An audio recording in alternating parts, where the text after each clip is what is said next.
بہت سارے میسیج آئے ہیں حکیم صاحب،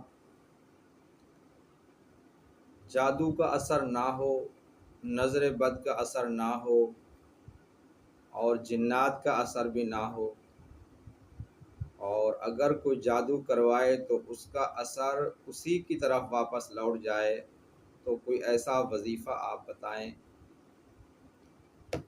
ناظرین کرام، دنیا کے تمام مذاہب میں ایک بات مشترک ہے، وہ ہے انسانیت کی خدمت۔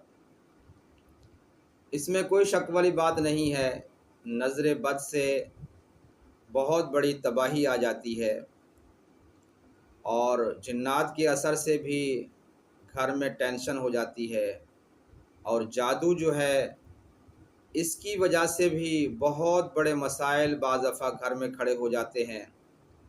نظر بد کے بارے میں آتا ہے، آپ صلی اللہ علیہ وسلم کا ارشاد ہے، حدیث کا مفہوم ہے کہ اگر وہ انسان کو لگ جائے تو قبر تک پہنچا دیتی ہے، اونٹ کو لگ جائے تو ہنڈیا تک پہنچا دیتی ہے۔ ایک وظیفہ بتا دیتا ہوں، بہت مجرب ہے، انشاءاللہ نظر بد کا، جادو کا، جنات کا اثر بھی نہیں ہوگا۔ اگر کوئی جادو کروائے گا تو اس کی طرف وہ واپس پھر لوٹ جائے گا جادو اس کا، اور بہت مجرب ہے۔ وہ ہیں اصحاب کہف کے نام۔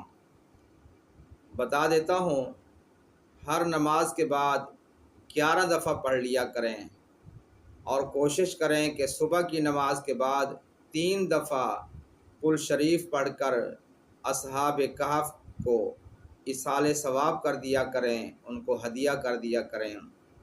بہت ہی مجرب اور آزمودہ جو ہے یہ وظیفہ ہے۔